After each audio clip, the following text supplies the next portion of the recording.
বাতৰি কাকতৰ সন্মানীয় সাংবাদিকসকলক অনুৰোধ কৰিম যে প্ৰত্যেকটো কথাতে আদানী আম্বানী কৈ থাকিলে অসমত বিনিয়োগকাৰী নাহা হ'ব। গুৱাহাটী এয়াৰপোৰ্টৰ সন্মুখত 400-500 বিঘা মাটি আমি অধিগ্ৰহণ কৰাৰ কাৰণে চেষ্টা কৰিছো। কিছুমান বাতৰি কাকতে ইয়াৰ লগত আদানীক সম্পৰ্কিত কৰিবৰ বাবে চেষ্টা কৰিছে। গোটেই মাটিটো চৰকাৰে ল'ব খোজাৰ মূল উদ্দেশ্যই হ'ল যাতে ভৱিষ্যতে আদানীয়ে মাটিটো কিনি ল'ব নোৱাৰে।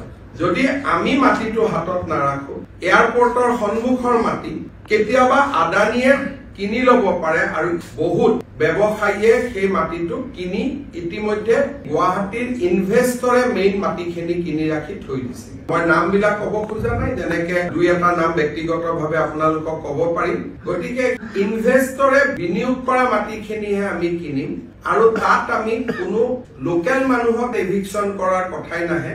এইটো হ'ল যি মই শব্দটো ক'ব খোজা নাই, তাতে আপোনালোকে গ'লে দেখা পাব যে ডাঙৰ ডাঙৰ আমাৰ ব্যৱসায়ীসকলে মাটি কিনি থৈ দিছে আৰু তেওঁলোকে মাটিটো আদানী কেতিয়াবা বিক্ৰী কৰি দিয়ে।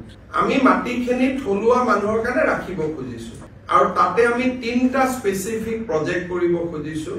অসমত যাতে কনচাৰ্ট ইকনমি হ'ব পাৰে, কনচাৰ্ট ইকনমি হ'ব পৰাকৈ তাত ৰাজ্য চৰকাৰে এখন ডাঙৰ ষ্টেডিয়াম বনাব খুজিছে, যাতে আমাৰ ইয়াত কনভেনশ্যন হ'ব পাৰে।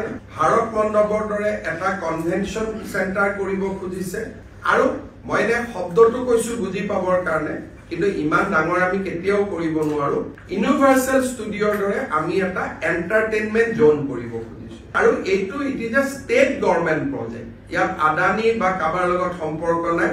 It is a pure state government project আৰু মই বাতৰি কাকতৰ সন্মানীয় সাংবাদিকসকলক অনুৰোধ কৰিম যে প্ৰত্যেকটো কথাতে আদানী আম্বানী কৈ থাকিলে অসমত বিনিয়োগকাৰী নাহা হ'ব।